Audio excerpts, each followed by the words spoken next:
Hello, everyone. My name's James. Welcome to another Planet FPL podcast on the transfer window. I'm delighted, as usual, to be joined by Clayton Fernandez. How are you, Clayton?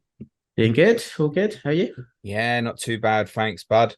Right, let's get into some of the latest news happening in the transfer window. And I think we're going to do our best to stay away from the biggest clubs here. Sorry for those who only care about the greedy six and stuff.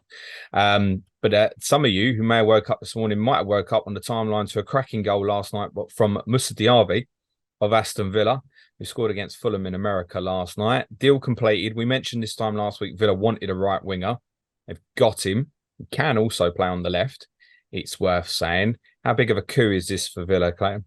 Yeah, massive. I think, obviously we touched on it last week, but he's been linked with the biggest clubs in Europe over the last 18 months or so. And yeah, he seems like a very good player. I think after last week, I actually went and I love the website FBref and I like looking at kind of data to kind of see.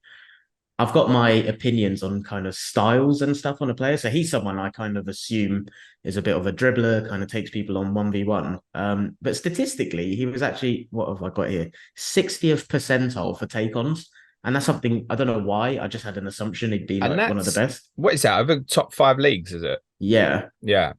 Again, yeah, just, I don't know why. I had an assumption he'd be like one of the best at that. But yeah, ignoring that, I think he's very good. He's the 80th percentile for carries and stuff. And I think he is someone that he's a major coup for Villa. He'll be able to contribute quite a lot. Yeah, I think this is an upgrade for Villa on Leon Bailey, who had flashes of brilliance, but has also proved erratic and also unstable in terms of trying to keep him fit for prolonged periods as well. Was he This gives, Leverkusen as well, Bailey? what's that, sorry? Was he Leverkusen as well, Bailey? I think he was actually, yeah, come Yeah. to think of it. I'd not made that connection, but yeah, I think you're absolutely right. It's very left-footed, Diaby.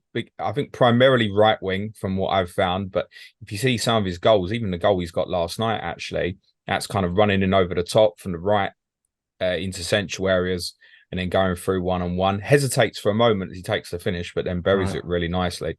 And I think he's a player capable of doing really well. Like FPL Yeah. managers should have him on radar, actually. I What's think his price again? it's 6.5. Yeah, he'll be one to keep an eye on. I think Villa have built such a good squad. I'm really excited to watch them, to be fair. As I said to you on one of the bits we recorded earlier this week, yeah, I'm a bit concerned about them because I think they're looking quite good. And they've got this crop of youngsters coming through as well who can certainly add to the depth of that squad as well. Yeah, but Diaby's a really good, promising signing. I think, as I said, primarily he'll probably play on the right, but it might be dependent where Villa's lean is. So we saw a lot last year, their lean towards the left-hand side with Alex Moreno pushing on. He's not going to be available for the start of the season. Ezri Konsa played right back last night, which is something me and Lee Jackson have regularly speculated on that we think Villa might try and do. So it might be that Luca Dean starts the season rather than Matty Cash. I think that probably means Diaby on the right as Yeah. it would stand. I think he probably could play centre forward as well. Really? I Okay. don't think on his own, but I think you might get certain games where, say, if they want to go with a flat four in midfield, where they've had that, say, Ramsey and Buendia coming off the sides, or John McGinn can do it as well, they might fit him in the 10 position, I think, Interesting. possibly. But Emi Buendia played really well in the game against Newcastle earlier in the week as well. But yeah, really good signing. Might be a bit more yet from Villa as well. Yeah. You said about his goal last night. Do you think Tielemans to Diaby could be a combination we see quite a lot? Tielemans' final pass is brilliant, right? I mean, And they've then if got depth Diaby's right, now, Villa, which they'll need because they've got European football as well. But you think of, Kamara, Louise, McGinn, Tielemans, Jacob Ramsey's out injured at the moment. Like, there's lots of variables in there. There's not two players in that group. I'd go, you're the same. yeah, Certain teams, like Tottenham have had this label at me, too many defensive-minded players in possession and stuff. I don't look at any of them Villa players and think you're the same. So I think it really gives Unai Emery the potential to mix it up tactically, depending on who the opposition are and stuff. I wouldn't say Diaby's an absolute starter for game week 1, just okay, because of the fixture, because yeah, it's Newcastle away. It might be something he deems all I'm concerned about it. But I see him right hand side. If he goes right hand side and he's up against, say, Dan Burn, shouldn't be too concerned. With his left hand side, you can do it. You play him against Trippier. You think push Trippier back, yeah, but if Trippier gets beyond you, you're chasing it all game. If yeah, Newcastle have domination, so I think he'll probably start on the right wing, and I think that's primarily where we'll see him, which I guess people think is probably the same for Arnaut Danjuma, who signed for Everton now at the second attempt on loan from Villarreal. And I like the fact that there's been quite a lot of jokes within the Everton community of understanding that he stitched him up and it's okay and he's there now and stuff. But I think he might start up front, Clayton. Up front? Wow. Okay. How do you think he'll get on there? Better than Neil Maupay. Yeah, that's not saying much, to be fair, but I mean, with Calvert-Lewin, it's the usual, isn't it? How fit's he going to be? He hasn't played in Everton's friendly so far. Sean Dyche was very cautious of him when he was getting up to fitness last year. I mean, he might do the same again. Everton's first two are decent fixtures. Well, I said it first two, not so much Villa away, but it's decent run after Wolves at home, Sheffield United away. They start with Fulham at home. But decent fixture at the start. It's been priced up in FPL at 5.5. And I think about Everton's weakness is so much that centre forward position. How much did they need Calvert-Lewin last year? You know, they finished the season with Damari Gray basically playing the role, who's actually been linked with West Ham a little bit over the last couple of days. And I look at them and I think, well, McNeil and Iwobi primarily do such great roles for them defensively as much as offensively in the wide areas. And I'm asking myself, so if Calvert-Lewin's not fit again, what does he do up front? And I think Danjuma might well be the answer. That's so interesting. Who do you think will play either side of him then? And how do you see that working? He's multi-talented in the sense. I didn't see as much of him as we should have. And to be honest, what I should stress is my assessment of him, which was different to many Tottenham fans, was just not good enough. Yeah. And I mean, just not good enough for the level that Will's competing at. Will Danjuma be good enough for Everton? Yeah, I'm pretty convinced he will be. He's not someone to look at as a certain starter, because I think in the wide areas, there's competition for places there. But if he was to play centrally, while Calvert-Lewin's unavailable, maybe, then yeah, I think he goes in. Antonio Conte viewed him very much as that. He saw him more as a forward rather than a central forward, rather than a wide forward. Someone who can play off the shoulder. He works really hard. He's got a really good personality about him. Come across really well. He was regularly posting stuff like he'd been like on the bikes at Tottenham training ground, like, and it was getting dark and stuff like that. And he's working really hard to prove himself. So I think he's got a really good character about him. And I think quietly, I know we've joked about it, I think this is a good signing for Everton. Yeah, and do you think it's a case of, obviously he kind of lost his way a bit at Tottenham, right? Didn't really get a look in, but before that, chance. Yeah, but before that, he was really highly rated. Did well at Villarreal. Do you think this could be the right place for him to kind of build himself back up again? I think we have to possibly ask ourselves why 2 years ago he did really well in the Champions League. I think he got 6 goals or so for Villarreal. Which is decent, right? I mean, they did get to the semis, but that's really good. We got sort of 6 in 10 or so, I think. Why did it change to the extent that they let him go on loan to Tottenham? They've now let him go on loan to Everton. True. It's asking questions a little bit, isn't it? And the fee that was supposedly looking for wasn't massive or so anyway. It wasn't like they were asking for something extortionate. So what's happened? Maybe it's fallen out with the manager that's there now, for example. I don't know. But yeah, I think it's sensible. It's right level for him at the moment, and it's sensible for Everton. They need more attacking players, and to get something in. What's difficult for them is, say, I'll buy a number 9 as a backup for Calvert-Lewin. But the reality is, Calvert-Lewin's fit. Calvert-Lewin probably is going to play. Yeah. Are they brave enough to then play with 2 up front? Now, I think there might be times where they do that. Dyche gets labelled a lot as a 4-4-2 manager, right? I don't really think that's the case. I think what he's seen with Everton is he's got depth in the midfield area, and if you can use 3 in there at the moment, that's probably preferable. So I wouldn't be surprised if Danjuma plays a lone forward role to start with. Now, whether he's capable of that in a team that's obviously going to have less of the ball than, say, a Tottenham, I'm not sure. Yeah. But I think his finishing's okay. He strikes me as a confidence player. I think if he feels the love around him, which, to be honest, he's got to prove himself, right? Yeah. If he turns up for Everton, he's pulling out tackles and stuff, he'll get absolutely crucified because of what's happened in January. That crowd will turn on him quick. Yeah, but I don't think he will. I think they'll like him, actually. I think they'll probably see they need him and forget quite quickly. So, yeah, he's one I'm mildly interested in the next couple of weeks, see how he gets on. Interesting. I watched Brighton last night, Clayton, which many of the listeners will know that I love to do. Who doesn't? Watch a bit of Brighton against Brentford. And it must be said, Brighton won 2-0. Brentford missed a ton of chances, actually. Jason Steele, he's very off topic, but I think on his performance last night will probably start the season in goal. They've got another wonder kid, Clayton. Simon Andriga played left wing. Kara Mitoma owners take note. Scored twice. Looks blistering, mate. It's just another one. How do they just pluck these out of nowhere? Well, they had him before, and he was on loan in Belgium last year at their feeder club, Union Saint-Gilloise, and did quite well there. And he's come back in. He's just, he's added to the depth of the attacking areas, and they've got a lot there. One area of the squad that they look light, he's centre back. There's a little bit of concern about Lewis Dunk at the moment because he's not played in any of these friendlies. They do play Newcastle tomorrow, and it's rumoured that there's some hope that he might play tomorrow. He had a lingering back problem at the back end of last season. But they're a little bit light defensively, particularly in the centre-back area. They've added one. Igor Julio is in from Fiorentina, left-sided centre-back, which gives a nice balance. You see him playing left-sided as the Levi Colwill replacement, I think, as I presume he's going to stay and start for Chelsea. What do we know about this new signing, Clayton? I didn't know much, so I had to do a lot of reading. Obviously, he played in the Conference League final. But beyond that, I didn't know much. And then again, I love looking at the kind of data around players I don't know to help build a picture, and then putting two and two together with what the data shows me about him and what you've taught me about De Zerbi and how they build.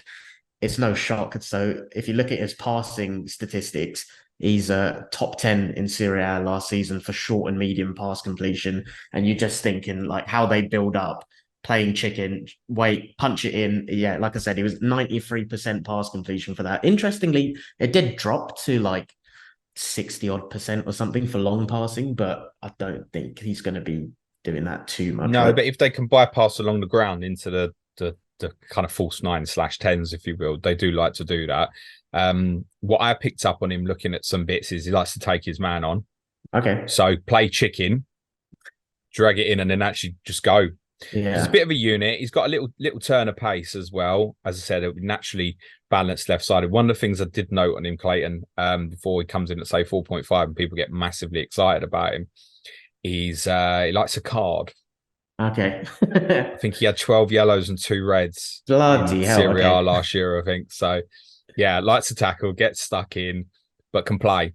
Yeah. Can play. Brighton are not going to buy a centre-back who can't pass the ball out, right? It's fairly obvious. So that gives them a little bit more depth there with presumably he'll become first choice as long as he gets integrated during pre-season. Be him and Dunk as long as Dunk's fit. And you obviously got Webster and Van Heck in reserve for that. So that's a signing Brighton needed because they did want to get Colwill back, right? Yeah, but I think they got priced out, right? The way it's looking with Colwill at the moment, it's going to start the season. I read yesterday that Badiashiel's back in training for Chelsea with a target of game week 3 being available. So that's a month away. Yeah. So they obviously think he needs the full pre-season to get up to speed. So at the moment, he's probably Colwill and Silva, I would guess, for Chelsea opening day. Another left side centre back on the move, almost definitely not confirmed yet.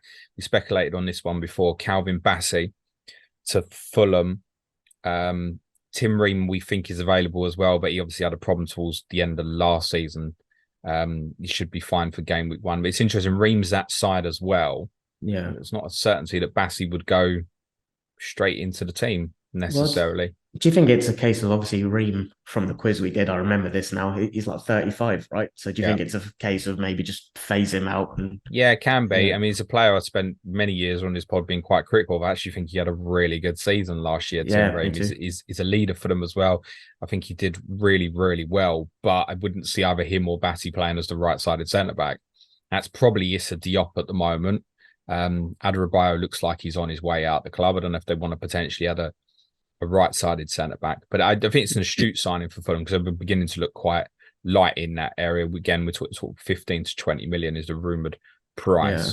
He's another one, though. You look at him profile-wise, and again, he was linked with Brighton, so you think, okay, if Brighton were after him, he must be good on the ball. And then again, the data backs it up. He ranks well for pass completion, passes attempted, progressive passes, carries, all of that sort of stuff. So data-wise, it looks like a really interesting profile. Raul Jimenez, done deal. Yeah, what's your thoughts on that? I don't really know what my opinion is. No, it's a confusing one. I've got to be honest. Jimenez was an absolute star in this league. I think, go back to prior to obviously the serious head injury he had at the Emirates, that was awful. I think he would have been in a conversation to go to a Manchester United, for example. Completely at the time. I really believe that. I think he was even linked back Yes, then. he was. And, we were talking 10 times the fee that Fulham have just paid for him. So I think Fulham have paid less than his FPL price, even possibly, which in itself brings its own concerns. So he's regressed. I think most Wolves fans would reluctantly say that it's over for him. Yeah. And so you wonder why Fulham have gone now. And it was interesting. I was reflecting on something Atul, one of our patrons, said on Slack. He said his best game for Wolves last year was at Fulham. It was a Friday night game. I remember thinking, that's more like the Raul Jimenez that we knew. It's the only game I recalled seeing it last year. So I don't know if that left an imprint on Marco Silva. He thought, maybe I like him. Maybe. Do you think he'll get a substantial amount of minutes? I don't know, because I just don't see him getting back to that level that he showed us a few years ago. Again, what's interesting about it though is Mitrovic a few years ago. We had to stress to people last year with Mitrovic when Fulham came up and said, like from the FPL perspective, don't judge what's happened previously. They're now playing to Mitrovic's beat and playing to his style, whereas Scott Parker's Fulham previously wasn't. And it might be that they play to Jimenez's strengths, but a lot with Mitrovic is getting the ball into the box early in the right areas and letting him go and attack it. Now, Jimenez is not as strong in the air as he was 4 years ago, and it's very understandable why that's the case, right? So I'm not sure how that works. I'm not even sure that you get in ahead of Carlos Vinicius, to be totally honest. I think that's probably up in the air. I don't think either Jimenez or Vinicius are probably right profile to be Fulham's regular number 9 if Mitrovic goes, but neither of them are going to be happy to be third choice either. No. Well, if Jimenez is going to be third choice forward, you might as well just hang around at Wolves, right? Yeah. I guess, and that's the thing, there's two scenarios, right? One is if Mitrovic stays and one is if he goes. And I'm with you. If Mitrovic goes, I don't think either of them in Vinicius or Jimenez are good enough to be a leading number 9 over a 38 league campaign. No, I think you're taking certain guarantees away from Fulham.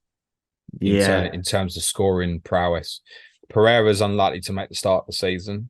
Paulinho got an arm injury this week as well. What's their start of the season like fixtures wise? Can't remember. The first two's okay. It's Everton away, Brentford at home. Then they go to you and then go to the Etihad. So first couple, you could make a case of might even have the best first 2, but then across the first 4, it looks rough. They got Luton at home in 5, Sheffield United at home in 8. Like, it's just not terrible. It's a balance of fixtures, but I'd be concerned. But neither Vinicius or Jimenez are going to get to Mitrovic levels of goals. No. And if you're losing a bit of Pereira, I don't know if they think because Harry Wilson's back fit that he'll level that out because they'll get a little bit more from the midfield area, but they're probably, as it stands, going to go into this season looking a little bit weaker than they did this time last year, ironically, despite the experience. Mitrovic is with them in America at the moment, but not playing, and presumably doesn't want to play. He wants to go. There's some speculation that a middle ground might be coming toward between Fulham and I think it's Al Hilal. I think the Saudi Arabia club that wants to buy him. If he goes, it'll be a blow, but also if he wants to go and he's desperate to go and he's doing things like, I refuse to play, then get your money and move it on and get someone into the football club who does want to play, because footballers are not bigger than the football club. And I think it's disappointing. Big time. Do you think there's any chance they get another centre forward in if Mitrovic goes, or do you think they'll just roll with them two? I would think my instinct would be if Mitrovic stays, I think they'd probably sell Vinicius. Or not loan him or anything. Maybe. Yeah. And then if Mitrovic goes, I guess it's dependent on what they can get, but they'll have the money, right? Yeah. They'll have the money from the sale that they'll be able to use. So I don't think that they're not under any constraints from that. Fulham don't need to sell. Let's be very clear. Fulham don't need to sell Mitrovic. They might need to sell because he's being moody, but they don't need to sell for financial reasons. So I would assume that they'd reinvest it. Surely. Yeah, you'd think so. They need to, in my opinion, if he goes. Yes, they would. Luton, another club, done a little bit of investment over the last week or so. We've spoken quite a bit about Marvellous Nakamba. because he is interested in 4.5 FPL option, and even more interested in 6.6 Sky Fantasy option. He's obviously joined. He was on loan with them last year. Good tackler. He'll be the starting anchor man for Luton, almost certainly. But two other signings that have been made, neutrals maybe less familiar with. Let's start with Mads Andersen. What do you know about him, Clayton? Very little. Literally just played a lot for Barnsley last season, and in the manager's quotes, he can play anywhere across the back three. I wish I messaged Rob Pick to learn more, but I'm going to need you to take the lead on this one. No, that's fine. So looked like primarily played as the central centre-back in a back three, and we do expect Luton to play that system. Robert said to me, yeah, he's decent on the ball. He's quite comfortable. Whether he's ready to go to this level is unconfirmed, but Luton are obviously being very cautious with the business that they're doing. It's probably debatable whether he's a starter or not as it stands. I guess if he did, they'd probably move Lockyer, I think, probably to left-sided centre-back. It could, don't get excited, move Amari Bell, possibly maybe even to left wing-back. Oh my God, Amari Bell, 4.0 wing-back. Yeah, but he's not even going to be the best 4.0 wing-back at Luton, because Clayton is going to tell us about Issa Kabore. Yeah, he...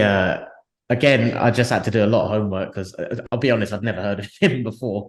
But how old is it? He's like 22 years old. He's capped 28 times for Burkina Faso already. Profile-wise, he gets forward. And the thing that made me laugh was, on FBref, they do the thing where you can compare to players. And I try not to put too much weight on that because it's hard. But it made me laugh. Cafu. Wow, Nuno Tavares. Oh, right. Okay. So shit defensively. Is that what you're telling me?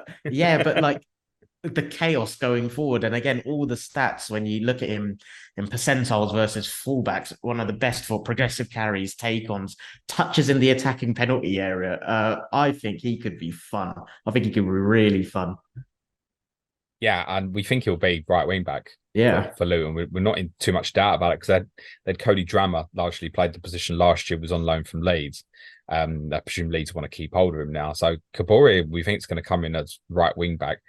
The vibes I had looking at some bits this morning, which is always dangerous when you do I've not got time to prepare, let's have a look at him on YouTube, was Jed Spence. Okay. And I mean not in the Forest vibes, Jed Spence, who was great when they got promoted from the Championship.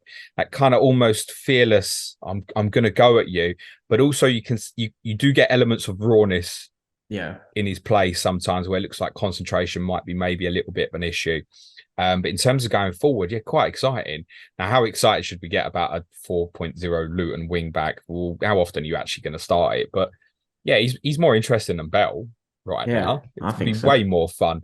And as an offensive player there, he'll chip in with the odd attacking returns. Luton's wing backs were very important to their style last year. And he won't be, he's obviously going to have times where they drop into a flat five at the back, right? And he's going to have to sit in. But I think he'll be very encouraged to get forward and get beyond midfield players. Definitely. That feels like his natural style, 100%. Yeah. Anthony Elanga is a player on the move. He's joined Nottingham Forest from Manchester United. Been linked with Everton quite a bit. I don't know if that the confirmation of the Danjuma move has possibly pushed him to look at going to Forest. Where do you see him fitting in at Forest? There's still some debate about what his best position is, to be honest. Yeah, I think it will be out wide, but I can't tell you with 100% certainty what wing I think it will be. I want to say left, maybe, but probably. Yeah, but I can't. I think Johnson, if they go like a 4-2-3-1, Johnson's put more suited to the right with say Gibbs White behind Awoniyi. Yeah, I would probably see it as left. But that's quite a nice on paper front four, and I know obviously how highly you rate Gibbs White as well. And I think Johnson's great. Awoniyi, I think, is a good centre forward, and Elanga. Obviously he's kind of struggled to get consistent minutes, but he's always been, well, not always, but the Man United fans I tend to speak to have rated him quite highly. You've always been a bit disappointed he never got more of a chance in the first team environment. And from the snippets I've seen of him in domestic cups and stuff, I've always thought he looks quite good, quite direct. He's quite brave to get on the ball. But could this be a chance for him where he's just able to hopefully get consistent minutes? I think what's happened now with United is obviously he came through and developed and was on the fringes of it. But since you've now got Garnacho's developed at a quicker rate, Yeah. And they've got Amad Diallo back, who may go out on loan, but did quite well at Sunderland, who's back, who may be integrated as part of the squad for next season as well. And then if you're him, you're looking at it and going, a couple of boys here, particularly Garnacho's considerably younger, and going, he's ahead of me now. Okay, time to move on. Yeah, I think shrewd signing for Forest. I think he's another one in certain circumstances could end up playing through the middle, I think, if they were light. As a number 9, which, to be honest, 10? No, I think he could play as a 9 in a crisis, which, to be honest, all Forest attacking mids, if you will, could, Gibbs White can, Johnson can, they all can perform that role. So I think he fits in now. I think left-sided would be the most natural position for him. I wouldn't say he's a definite starter. Okay. To throw that back in. I think about them going to the Emirates game week 1. And I think this is going to fall into a 5-4-1, but it might go quite narrow with, say, Gibbs White and maybe even Danilo starting as the 2 wider players who just draw inside, make their own kind of defensive shield. Sure. Danilo might drop into a 3 where it becomes like a 5-3-1-1. And I don't see Alanga fitting into that. No. Personally. So, and Forest have a lot of tough away games at the start. They got Old Trafford, Stamford Bridge, Etihad, all in the first 6 as well. So might be a slow burner for him in terms of regular minutes. But yeah, decent signing. Another one. They've not gone as mad this summer as they went last summer. But I guess he's in competition with people like Emmanuel Dennis, like Andre Ayew, players who like we've seen in little bits and bobs. Yeah. Talking United, obviously being heavily linked with Rasmus Hojlund from Atalanta, who, despite end of surname, is no relation to Erling Haaland, I can assure you. And his goals ratio isn't as high either, but he's a very talented forward. We think the word on the street from David Ornstein this morning was 50 million bid in from Paris Saint-Germain, which I don't know, what's that, Mbappe's wages they're trying to spend or something. Mbappe's a different conversation for another day. It's believed that if that's not accepted, PSG might walk away. Supposedly Atalanta was sort of 80 to 90, which I don't think anyone's going to. No. But they value the player at a certain amount. You've got to do some business to get him out. So I think United or PSG, if they want to go back in, probably have to go beyond that level. But what we certainly know is United do want a new number 9, as they did last year. Do you think they could go through a second summer? And would they fix it? It's not like an absolute, because you've got Rashford, Martial, etc. But they definitely want to get one in, don't they? Yeah, and I think, obviously, Rashford does a very good job there. But Martial, can you rely on him for a whole season? I don't think so. And can't rely on him for 2 weeks, mate. Yeah, exactly. So I think they absolutely need a centre-forward, in my opinion. And even like Ten Hag's doing such a good job in terms of stamping an identity there. I think this is like the next piece of the jigsaw to try and consistently move towards the blueprint he wants. I think, the centre-forward piece can then elevate the attack to another level if you get that right. What do you make of the comparisons to Haaland? Do you think it's people just being lazy because he's 6'4", he's blonde and he's left-footed, or do you see similarities? And Scandinavian. Yeah, you always get that, don't you? It's like as soon as a good Argentinian kid comes through, it's like next Messi. Like it's pretty unfair to do that. So no, he's his own forward in his own right. I can't profess to have seen a huge amount of him play, but I know he's extremely well rated, particularly for those who've seen him play for Denmark, actually, especially as well. So I'm not surprised United want to go there. If he came in, he'd be the number 9. That's not to say he'll start 38 games, but he'll be the regular number 9. I'd be pretty confident about that. If they're going to spend the money. I think part of the problem for United is, I'm not sure how many people were aware of this, but they actually got a fine last month, which was FFP related. I wasn't even aware. It was a minor fine. It was like £300,000. It was over the last 4-year period. They were minimally over the amount they were allowed to lose on FFP. Now, of course, United's loss can't be as big as many other clubs because you're allowed a certain amount of owner funding and financing. Sure. Well, United's owners do nothing but take money out of the rabbit hole. Club, right? So we did this on Patreon last week. So they're not going to put the money in. So United can't afford losses on their balance sheet as much as, say, City. Sure. Because the owners won't make up the shortfall. So they have to be a little bit more conscious, and they are with their business. So, I've been thinking, right, so if Hojlund doesn't work out and if Tottenham make the decision going to sign Kane, could United go back in for Kane? Well, I think the only way that happens is if you start getting the McTominays, the Freds, the Maguires out the door. Yeah. It's not happening. And that's part of the problem here. And what it might need for United to go in bigger for Hojlund is exactly that. Begin to shift players out of the club that are surplus to requirements, let's say, and Yeah. on these big wages and stuff as well, which United have not been good at doing. So I don't think this is a guaranteed done deal that it will happen. No. One thing I'm interested though, like just working on the assumption that it may happen. Profile wise, a bit like you, I can't confess to have seen much of him, but I've watched YouTube clips and stuff, and he looks like he carries the ball, he dribbles, he's quite aggressive in the way he does that. One thing I don't know about him is what he's like pressing from the front, because this is potentially a very unpopular opinion, but I think Man United under Ten Hag have looked, from an offensive point of view, have looked at their best when you've got someone like Rashford from the middle pressing and they're pressing as a unit. And what the unpopular opinion is, I don't actually think Kane is the best profile for Man United in terms of where Ten Hag is potentially looking to take them as a team. I'm not saying, obviously, I think Kane's one of the best centre forwards in the world, but I think the best Man United teams are made up of components where you've got an attacking unit that are quite front-footed, quite aggressive in the way they press. Do you know anything about him on that side of things? No, not enough. But it's interesting your point you make about Kane. I was thinking about Haaland and how much pressing he does for City, and they've worked around it, right?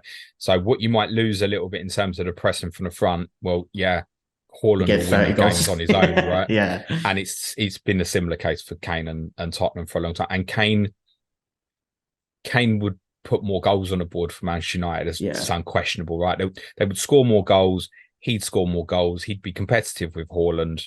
As much as you can be for Golden Boot, subject to how many games he plays. But there's no doubt you got a certain guarantee. Harry Kane will win you football matches because he'll score goals. And it's the same for Tottenham. But interestingly, at the point you make about him fitting in at United, beginning to have the same questions at Tottenham. And it's something I've been talking about for a really long time now in terms of if you get a change of manager with style who wants to do that from the front, does it work with Kane? Yeah, I'm going to save that conversation for Tottenham tomorrow. Yeah. I don't know the solution, but I agree with you. I think United need a mobile forward. From what I know about him, I would suggest that he is, Clayton. Yeah. Fabinho, he was going to Saudi Arabia. He wasn't going to Saudi Arabia. In between, Jordan Henderson said his goodbyes. Then he was going. Then his dogs weren't allowed in the country, which was a false narrative. It was completely incorrect. Oh, now was the it? word, yeah, it's rubbish. Oh, damn. I believed it. It made for a good headline, though. Fabinho deal to Saudi Arabia is off because his dog's not allowed to go with him. No, that was not correct. He now looks this morning that I think Liverpool going to Singapore for a game. Fabinho's not going. Okay. Is the word this morning. So it sounds like all parties trying to get this deal done. It leaves a vacuum, which we keep coming back to. It's almost very strange that one of the biggest narratives of a transfer window would be Liverpool, someone needs a holding midfield player. Well, Liverpool do. They are stepping up their interest in Romeo Lavia. Is he ready, Clayton? I see this deal happening. Yeah, me but too. Is he ready? We know he's very talented.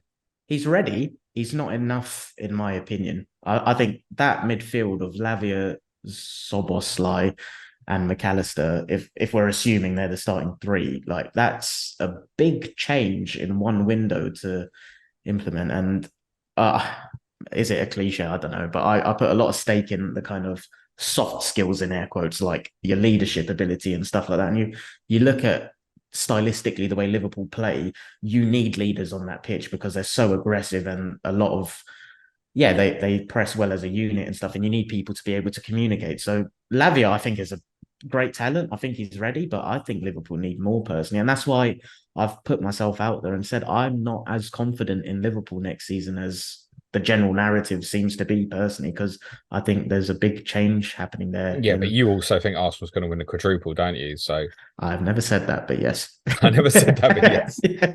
You have now, mate. There's two sides to this. So look, one, he's a super talent. And if I look at him, I go, are you going to be good enough to play for Liverpool?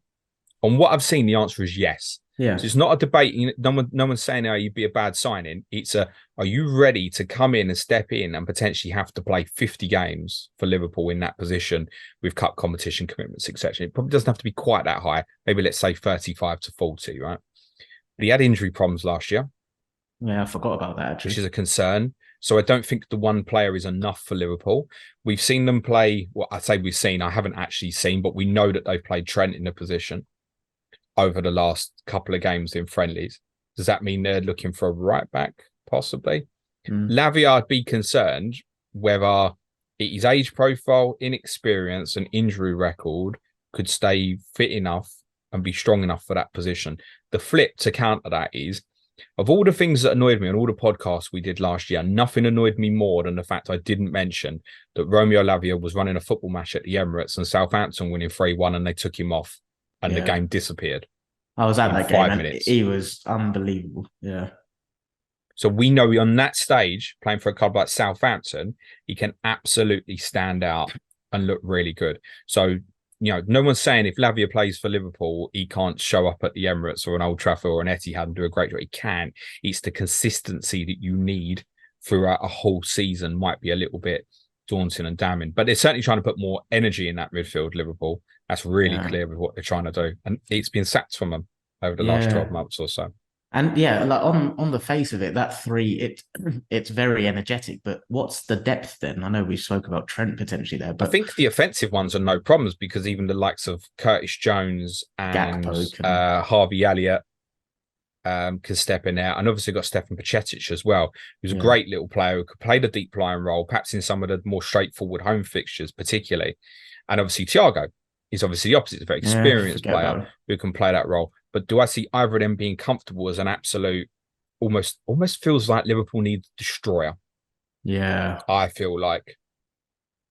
Because if they're gonna tuck Trent into more central areas as well, you've got the distribution from that area. We know Van Dijk can play big diagonals and stuff. Get it into the front five. All good footballers. You almost feel like that's what Liverpool need.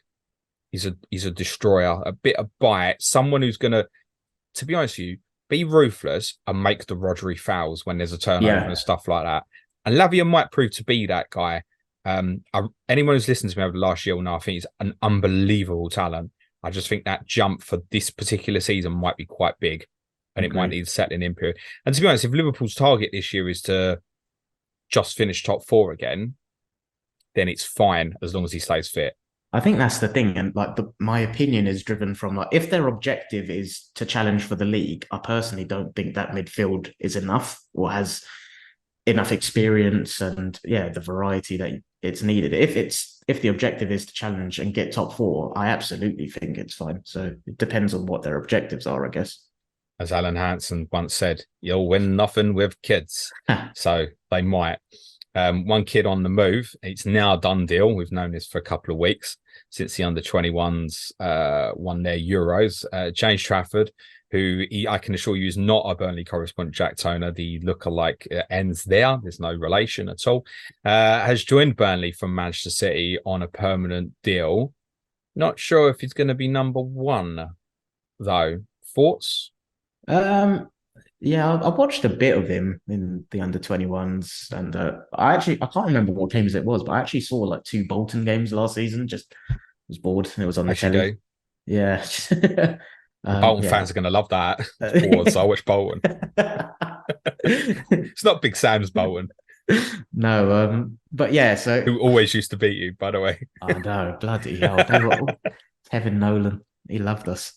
But yeah, I think it's a big step up, isn't it? If you're going from League One to the Premier League. I'm not sure if he It's a will. step down from Manchester City, isn't it, with respect to Burnley? Yeah, but yeah, I'm not sure if he will start. But again, data wise, he was quite highly ranked. Obviously, Bolton finished fifth. It was the joint third best for like goals conceded per 90. Save percentages were quite good, top three. I don't know much about him on the ball and his ability there, but Yeah, decent. okay. Decent from what I was saying. I think there's a mixed feeling on Muric at the moment from Burnley fans, from what I heard. There's the mix between he'll be unlucky if he loses his spot because he's done really well there, and obviously came from Manchester City as well, to the we might need an upgrade at this level. Seems to be the kind of balancing act. And to be honest, Trafford's young, and we should consider Gavin Bazzuno, another Manchester City goalkeeper who left last year, also come extremely highly rated and suddenly looks small in goal. I've said this a lot. Trafford won't. No, he's 6'6". It's yeah, giant. he's massive. Yeah, So it just comes down to, is he comfortable with the experience and stuff? I would think the bringing through, the City Academy and stuff. Yeah, I think he'll be fine. Whether he's going to be first choice, I'm sure Jack will tell us more next week. But it's an interesting signing that Burnley are committed sort of towards 20 million for him. Yeah, and it's one of those. I guess he doesn't have to come in day one and be first choice, right? That's the beauty of his age. He can be phased in, and he can be integrated at his own pace and stuff. Yeah, good signing though, promising, and he's one as an England supporter. He's just going to say the same such thing. a weakness of position for us, and that's not to criticise Pickford or Ramsdale or Pope or anyone, but we always feel like we're a level below world class from goalkeeper. So obviously, hope he does really, really well there. Actually, other than in game week 4, of course. Clayton, only one club hasn't signed a player yet. You know who it is? West Ham, right?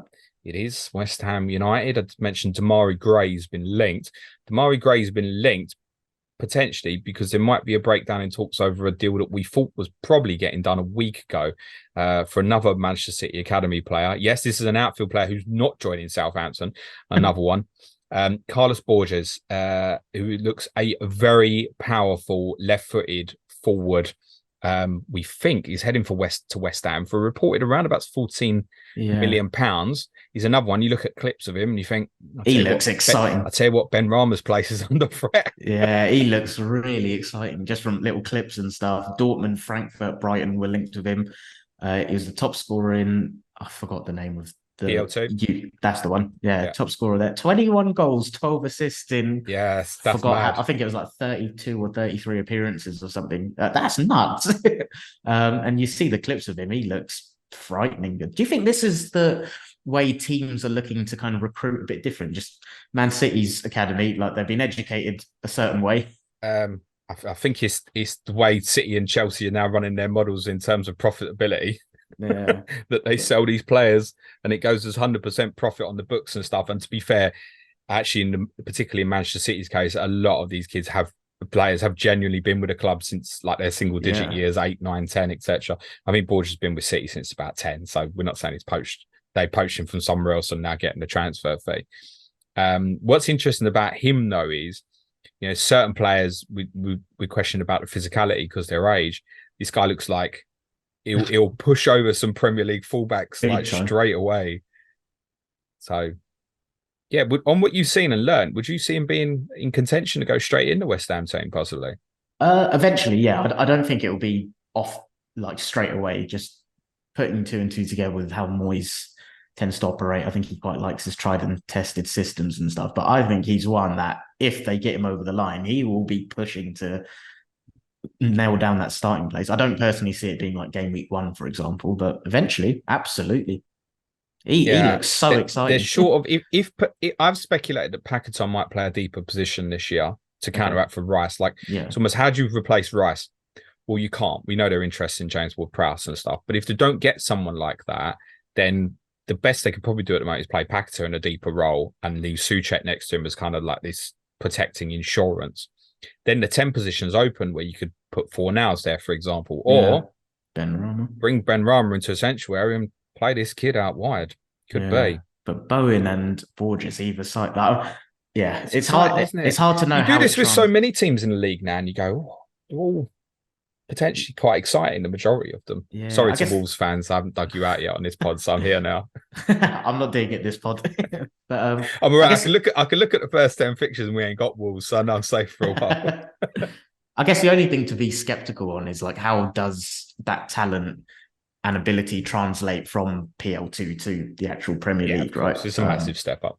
Yeah, that's the only thing to kind of... And he's not got experience. He hasn't been anywhere on loan, I don't think, has he? No, I don't think so. It's interesting because most of these kids do now, don't they? So maybe City thought he was going to be closer to their first team by now, and so kept him around.